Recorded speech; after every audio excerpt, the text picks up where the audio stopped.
Well, being a new year, I started off thinking on what I wanted to share today. And I was thinking about new beginnings, and a verse that came to mind was His mercies are new every morning. And so I was kind of just thinking about that, and that's kind of the direction I was thinking of going. And then I listened to the audio Bible, and I was listening to Matthew. And there's two passages kind of spread out in Matthew that hit on the topic of mercy. And so this is not a new beginnings message. God took me down a rabbit hole. But I have to tell you, I really like learning and stuff, but there's times where you kind of dig into a topic like mercy today. And you just realize at the end of it, you barely got a drop in the bucket of the depth of it. So I'm going to share the little drop that I've kind of gleaned in the last couple of weeks. But it really is a bigger topic than I can sum up. So let me pray just to begin here. Dear Lord, I just pray that you speak through me, God. I pray that we do come to understand better your mercy toward us, God, and how you ask and require of us mercy in return. And God, I pray that you just help me as I share kind of what you've put on my heart and what you've taught me, that would inspire us to look at what you're requiring of us, God, that you desire from us differently, and that it will change the way that we live. That's this all in your name. Amen. So first, we're going to look at Matthew, and I think before we get into the scriptures I want to look at, it's important to understand Matthew as a book, the purpose of it. Matthew, as we're going to see in some of these scriptures we're going to look at, he was a tax collector, and he was called by Jesus and chose to leave that behind and follow Jesus. But a lot of the purpose of Matthew is really to make a strong claim to the Jewish community that Jesus was the true Messiah. And he puts a lot of emphasis on this clash between the religious leaders of the day and Jesus incarnate here on earth exhibiting God's kingdom. And so he puts this strong emphasis throughout the book of Matthew of this tension between Jesus and the Sadducees, Pharisees, religious leaders. The other thing about Matthew, above all the Gospels, because of his focus on hitting the Jewish community, he references the Old Testament more than any of the other Gospels. He's constantly pointing back to the law, the things that the Jewish held as this is truth, and pointing out that Jesus meets these things. Or how Jesus better explains the meaning of the Old Testament things. So I'm going to actually start off, I'm going to read two Old Testament verses that have to do with the idea of mercy. One is Micah 6. This is 6 through 8. With what shall I come before the Lord and bow down before the exalted God? Shall I come before him with burnt offerings, with calves a year old? Will the Lord be pleased with thousands of rams, with 10,000 rivers of oil? Shall I offer my firstborn for my transgression, the fruit of my body for the sin of my soul? He has showed you, O man, what is good. And what does the Lord require of you? To act justly, to love mercy, and to walk humbly with your God. And then Hosea 6, and as we look at Matthew, this is going to be the verse that Jesus points out to the Pharisees specifically. Hosea 6:6 says, "For I desire mercy, not sacrifice, an acknowledgement of God rather than burnt offerings." So what does it mean to love mercy or to desire mercy? These Old Testament, they're kind of a demand of God saying, this is what I want from you. So then as you get into Matthew, I want to read, I have a lot of scripture I want to read today, and I apologize, but I can't sum it up better than the Word can. So we're just going to dive in. Matthew 9, there's two interchanges with again, this is Jesus and the Pharisees. The Pharisees have a real problem with Jesus. He is developing a following, and it's going against he's attracting a rabble of people that they don't really want as part of God's kingdom. So the first one I look at is the calling of Matthew. Jesus went out from there. He saw a man named Matthew sitting at the tax collector's booth. "Follow me," he told him. Matthew got up and followed him. While Jesus was having dinner at Matthew's house, many tax collectors and sinners, in parentheses, sinners, came and ate with him and his disciples. When the Pharisees saw this, they asked his disciples, "Why does your teacher eat with tax collectors and sinners?" On hearing this, Jesus said, "It is not the healthy who need a doctor, but the sick. But go and learn what this means. I desire mercy, not sacrifice. For I have not come to call the righteous, but sinners." So in this response that Jesus gives the Pharisees, again, the Pharisees really don't like that a person who is being a religious leader of the day is actually having a meal. Sit down and eat. That's a significant thing. Breaking bread, fellowship of that kind is intimate. That's not you don't do that with just everyday people. Jesus is sitting, breaking bread with tax collectors and sinners. And that doesn't fit what they picture as the kingdom. And so, as you know, Jesus hears them. The other thing I find interesting, they didn't go to Jesus. They kind of go through the back door. You know, isn't that the way the enemy works? He kind of plants a seed. And it's like he's kind of trying to get the disciples of Jesus to doubt. What's he doing? This guy you're following, why is he doing this? And Jesus hears it. The thing I love in Jesus' response, he points them to the idea of mercy. But he gives them a homework assignment. He says, "Go and learn." Now, I can't picture telling a Pharisee, these are the educated, these people have memorized the Old Testament. They have learned from they were really young. They have learned this stuff. And Jesus is kind of making a jab, saying, you haven't got it yet. Go and learn what this means. So Jesus is making a strong, and the thing I love about Jesus and his interchange, that I think we honestly could learn a lot from as we face things in the world and religious oppression and things. He doesn't wink at it. He doesn't pause. It's head on. And so he knows the heart of the Pharisees, and he points to them and says, "Go learn." Now, if you're a Pharisee and you're educated, you're the elite of the religion of the day. That's bitter words to you, and that doesn't sit well. So as Jesus kind of makes this response,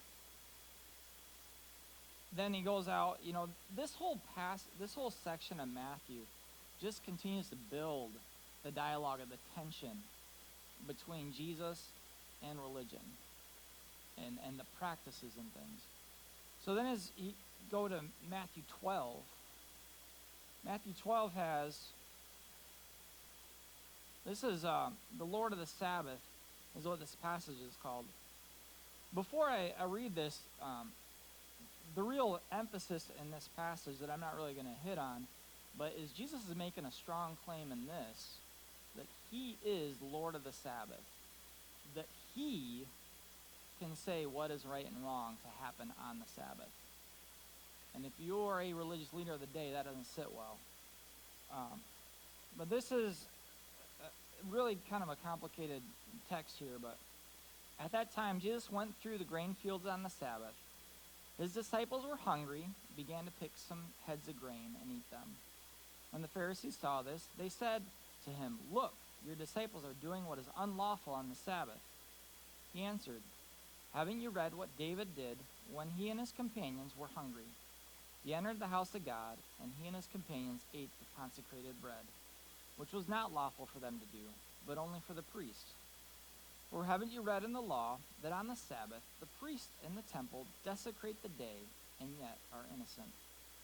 I tell you that one greater than the temple is here.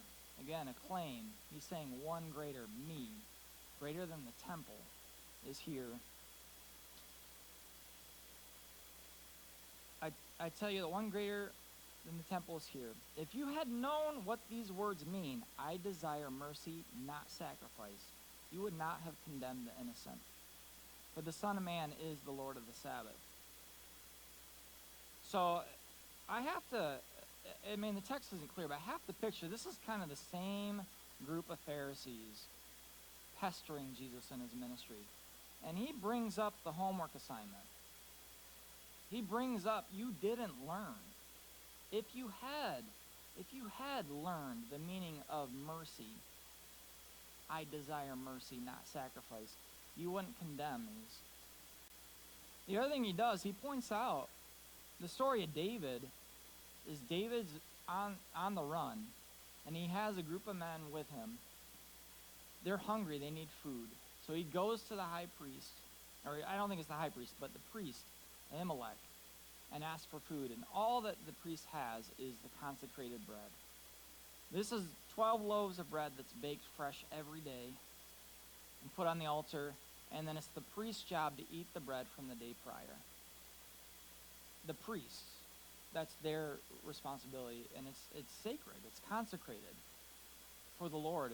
So Ahimelech responds to David, wants to know that his men haven't been with women, wants to know that they're ceremonially clean, and then makes an exception. The priest makes an exception of the law, seeing the need of David, gives him the bread. And David is found not guilty of breaking the law. And it's a complicated thing, but Jesus is pointing out, again, they've memorized this stuff. These people know the Old Testament. And David, obviously, is a huge part of the story. So he points out David, and then he goes on to say, and points about the priests.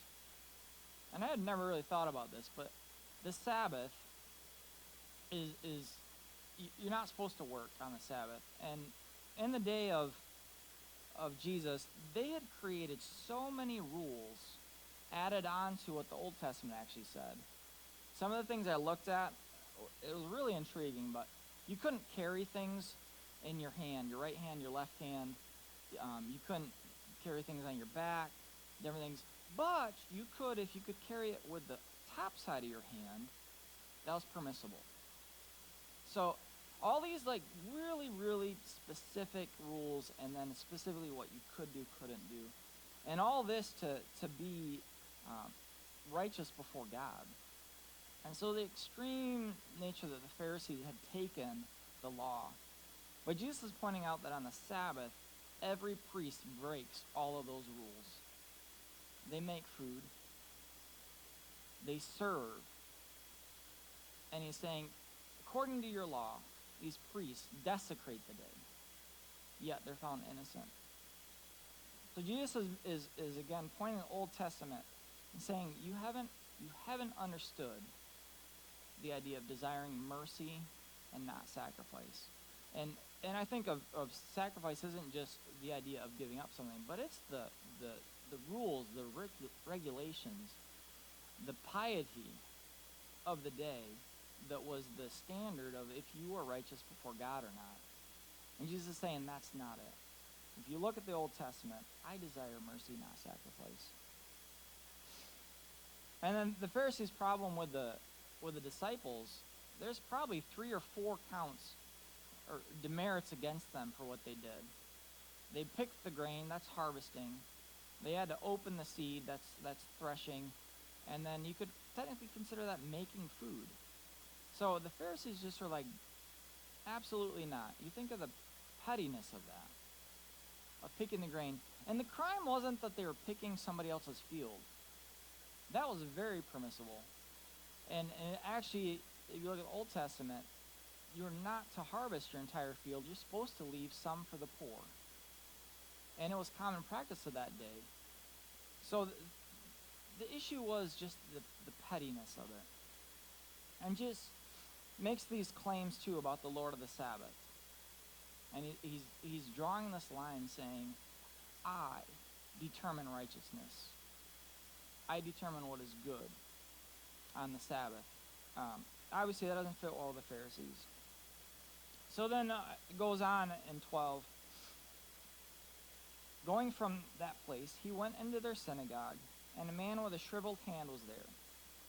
Looking for a reason to accuse Jesus, they asked him, is it lawful to heal on the Sabbath?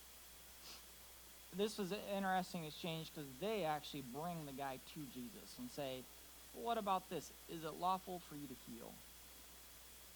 And he said to them, if any of you has a sheep and it falls into a pit on the Sabbath, will you not take hold of it, lift it out? How much more valuable is a man than a sheep? Therefore, it is lawful to do good on the Sabbath. And he said to the man, stretch out your hand. He stretched out it, and it was completely restored, just as sound as the other. The Pharisees went out and plotted how they might kill Jesus. This here passage, although it doesn't reference mercy, this hits at a big problem that you see throughout Jesus' ministry of the Pharisees are actually using a guy who is lame as a pawn in a greater game. They have zero concern for that man. They have zero heart compassion. Mercy is bullied. This man's just a pawn.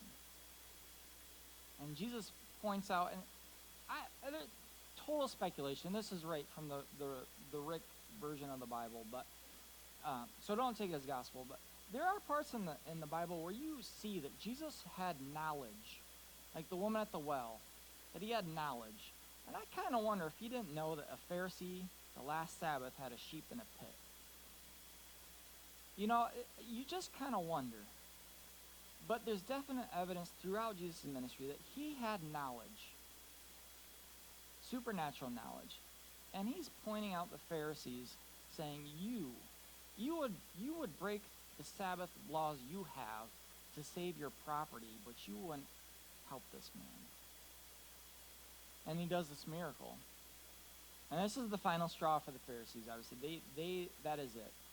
This man is pushed into the edge, and they decide then, how can we get rid of this guy? He's a problem. He's breaking the norm. I don't want to care about the shriveled hand man. I want everybody to just fall underneath our rules, our regulations. So as you look at Jesus' ministry throughout, you see this type of mercy constantly. You see him reaching out to those who no one else would reach out to. Even the idea of the tax collector.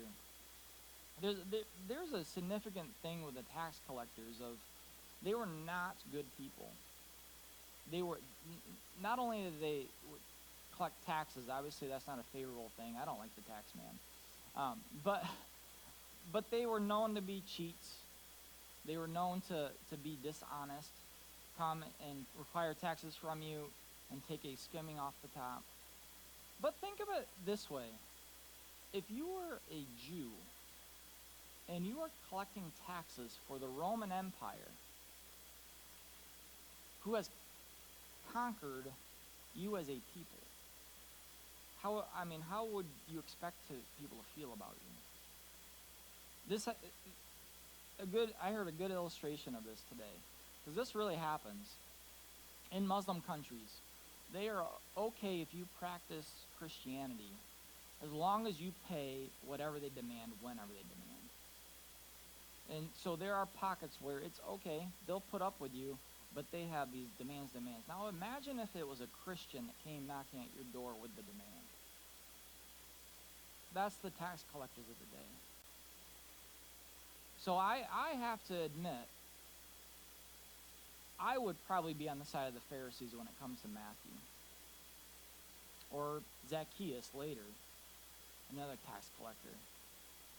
Do you see Jesus breaking not just the laws that they have, but the cultural norms that in my heart, it would be okay to hate a tax collector. I have to admit that. That's a mercy I would not probably be able to extend in that day, to have a Jew coming, knocking, and saying, I want you to give me money so I can give it to Rome. No, thank you.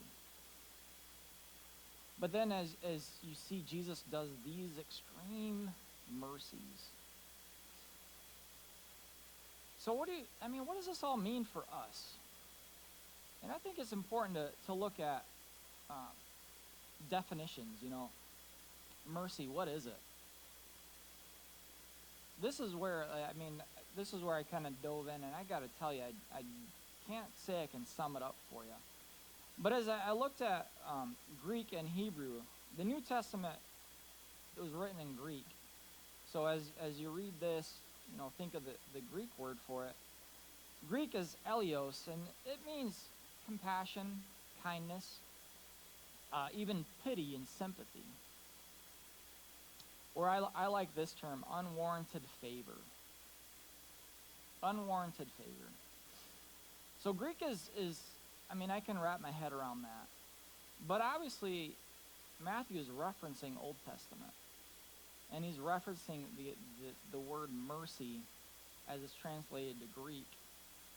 But the Old Testament word, and I don't know how to say this, you're supposed to have a lot more phlegm in your throat. But hesed, and this is a very complicated word. It's translated to mercy sometimes, translated to kindness, it's translated to loving kindness. But other times it's used as kind of an encompassing umbrella of the goodness of God. That the attributes, they just kind of encompass who God is. It's bigger than just kindness. So how do you sum up, who God is to us? English is such a simple language, and it's hard to wrap your head around the idea of mercy as Jesus is referencing it, as it's written in the Old Testament. What is God asking of me? And then as I dug a little bit more, there's also other aspects of hesed that is loyalty and commitment mixed with the kindness, the loving kindness, compassion, mercy. So this loyalty, and this is the covenant aspect of God. The long-suffering patience that he has with us, mixed with the idea of kindness and mercy and compassion. And as Hesed is used in the Old Testament regarding kind of God and covenant, it's emphasized how Israel cannot do that. Israel cannot, and put us in the same boat. We cannot keep that type of loyal covenant commitment. And we fall away and we break that, as you see all through the Old Testament. And then Hesed also involves an emotional motivation to it. As the Psalms uses Hesed a lot, it also pairs it with the idea of from the bowels. Not the most pleasant thing in our thought, but the bowels in Old Testament was the seat of the emotions. It's like heart to us today. So when you talk about the passion, the drive, love, all those things that we think of as heart, Old Testament is bowels. And Psalms really emphasizes that Hesed of God is a passionate, from the bowels, deeply rooted as part of who God is. And a definition I kind of found that I think I can somewhat land on is somewhat encompassing it, is a passionate devotion and loving kindness that goes beyond the requirements of duty. I'll read that again. Mercy. Think of it as mercy. A passionate devotion, loving kindness that goes beyond the requirements of duty. Oftentimes we think of mercy also as part of grace and forgiveness. But really, grace and forgiveness are a product because of God's mercy. So mercy is the starting point of forgiveness. Mercy is the starting point of grace. And so with these, complicated things, again, what does it mean when God says, I desire that from you? The other component of mercy is it usually involves unequal people. Somebody who has more authority, power, and a lesser. So mercy, you think of as being extended to the lower. But yet God is saying, I desire mercy from you. How does that work? I mean, how do I give mercy back to God? That's a really complicated thing to understand. But then on the flip side is mercy also to man. As a requirement and demand from God, I desire mercy. A passionate devotion and loving kindness that goes beyond the requirements of duty. We all know, we know what lack of mercy looks like. Merciless, if you think of that word. That's kind of the standard operating procedure of humanity. Mercy is not our nature. That is God's nature. I think that's an important thing as we think about how do I give this. First, you have to receive it in completeness, in fullness of the meaning of mercy. And the idea of a covenant type of love that God extends to us, that also asks that same type of loving response, of covenant devotion and response. But mercy, as it goes to man, that's a hard one. I know there's a Rich Mullins tells a story that I always loved. Does anybody remember Rich Mullins did the song "The Screen Door on a Submarine"? Faith without works. No, it's over you guys' head. Well, it's a great song. Yeah. Anyhow, he tells a story of how that song came to him. It's from the book of James. Faith without works is dead. But how he came to this recognition was he gave a ride to a hitchhiker. He's going to do a Christian thing. He's going to help this guy out. He's going to witness to him, puts this guy in his car, and the guy gets in, and the guy just reeks. And the guy just smells awful. And the guy won't stop talking, doesn't give him, the time of day to do what he wants to do and minister to him. And Rich Mullins, is kind of getting tired of this guy and kind of gets off saying this is his exit. Gets the guy out of his car, gets right back on the highway and keeps going. Because he's just tired of him, right? We all get there with people.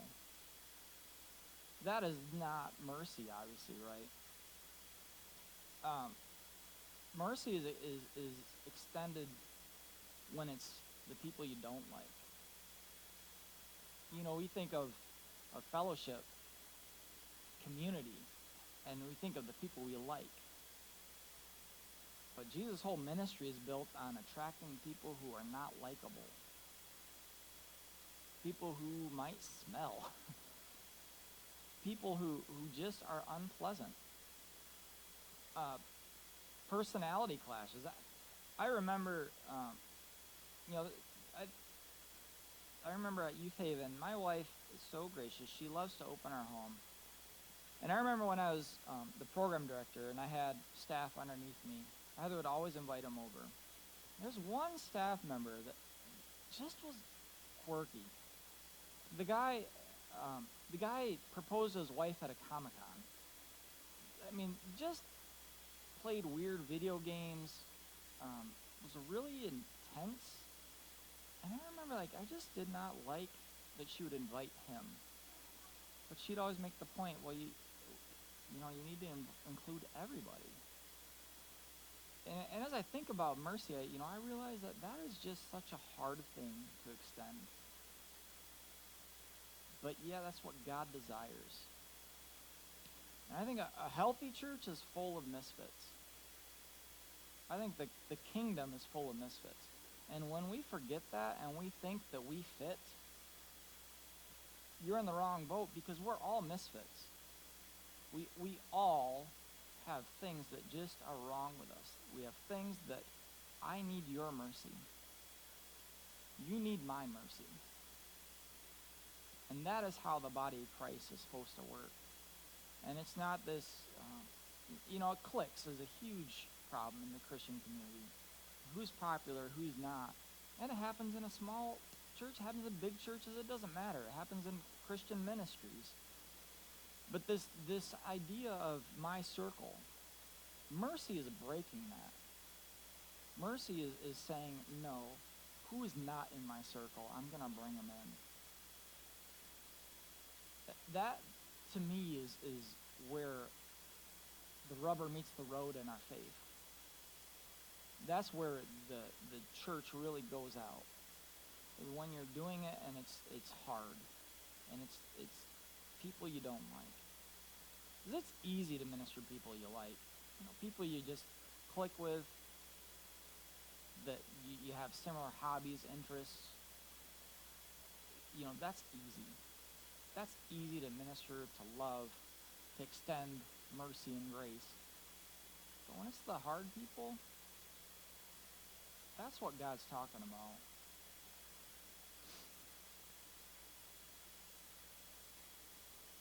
And back to God, one thing I missed here in my notes. As far as that type of commitment to God, the one thing I think that really,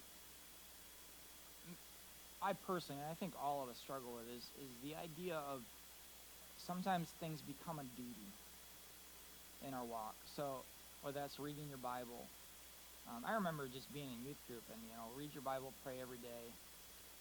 Just being, this is what you got to do. How's your devotion time? And it just kind of put this weight, a Pharisee type of weight, on you as a young believer, feeling like I'm not measuring up, not doing enough, right? But removing the idea of duty and an obligation of our faith, and being able to say, come as I am. And there's no, formula that you can find to say I've arrived at this place where I have this passionate, loving devotion to Christ. But the word does say, draw near to me and I will draw near to you. And that's really where that's found as far as our relationship with God. And all of this comes from accepting his mercy. All of this comes from truly embracing mercy from God that is much deeper than just a simple forgiveness. It's his long-suffering devotion to us. It's his undeserved, unwarranted favor. I just in the last few years have just felt like the absolute favor of God rest on me, and I have to sit back and say, I just don't deserve it. But I'm glad I have it. But recognizing that's his mercy, and I gotta just embrace that. And then the more we embrace that and recognize we don't deserve it, the easier it is to give out what's not deserved to other people. The easier it is to be like Jesus. To be bold. To reach out to your neighbor who you don't like. To that family member that just you don't like, or maybe even disagree with. I think that's where I really struggle with this is, I have to recognize politics and all these things can really put a damper on what God is calling us to do. Because we draw these lines in the sand and say, I'm over here, you're over there, I don't want to cross. Mercy is crossing that. Even when you don't like them. Especially when you don't like them.